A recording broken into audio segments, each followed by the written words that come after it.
এই প্রাণী জগতের প্রতি প্রিয় নবীজির আচরণ কেমন ছিল। প্রিয় নবী যে প্রাণীদের প্রতি খুব দয়াদ্র ছিলেন, তার বায়োগ্রাফিতে, জীবনীতে এরকম অসংখ্য নজির পাওয়া যায়।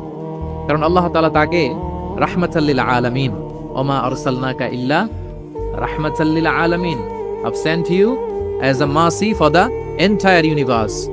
আল্লাহ বলছেন, আমি গোটা বিশ্বের জন্য, সবার জন্য আপনাকে ব্লেসিংস এন্ড মার্সি করে প্রেরণ করেছি। হি ওয়াজ এ মার্সি ফর অল, সবার জন্য তিনি রহমত হয়ে এসেছিলেন। মানুষের জন্য যেমনি রহমত, ম্যানকাইন্ড, জিনদের জন্য তিনি রহমত, জিনকাইন্ডের জন্য, ইভেন অ্যানিমালস, প্রাণীকুলের জন্য তিনি রহমত হয়ে পৃথিবীতে এসেছেন। মানুষের প্রতি তিনি যেমনি দয়া দেখিয়েছেন, প্রাণীদের প্রতিও দয়া দেখিয়েছেন। ছোট একটা হাদিস দিয়ে শুরু করি। আমরা রাসূল সাল্লাল্লাহু আলাইহি ওয়াসাল্লামের এই এক্সাম্পলারি প্রফেটিক বিহেভিয়ার, এটা থ্রু দ্য লেন্স অফ সিরা and through the lens of সুন্নাহ, সুন্নাহর পরতে পরতে, রাসূল সাল্লাল্লাহু আলাইহি ওয়াসাল্লামের সিরাতের পরতে পরতে আমরা দেখবার চেষ্টা করব যে তিনি কেমন আচরণ করতেন সবার সাথে। একবার তিনি একটা খেজুর বাগানে প্রবেশ করলেন মদিনাতে।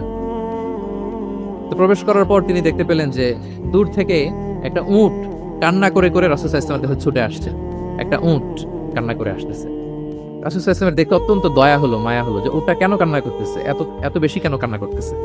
আল্লাহ রাসূল সাল্লাল্লাহু আলাইহি ওয়াসাল্লাম তিনি মমতা ভরে ওনার হাত দিয়ে উটের মাথায় আদর করতে আরম্ভ করলেন। প্রিয় নবীজির এই মমতা মাখা হাত বোলানো পেয়ে উটের কান্না বন্ধ হলো, এবং রাসূল সাল্লাল্লাহু আলাইহি ওয়াসাল্লামের কানে কি কি যেন বলল উট, এটা অন্যরা বুঝতে পারছে না। তো এরপর রাসূল সাল্লাল্লাহু আলাইহি ওয়াসাল্লাম খুঁজতে আরম্ভ করলেন যে উটের মালিক কে। একজন আনসারী যুবক সাহাবী আসলো। তখন রাসূল সাল্লাল্লাহু আলাইহি ওয়াসাল্লাম বলল যে তোমার এই উট আমার কাছে তোমার ব্যাপারে নালিশ করেছে যে তুমি একে ক্ষুধার্ত রাখো, কিন্তু একে দিয়ে অনেক কাজ করাও।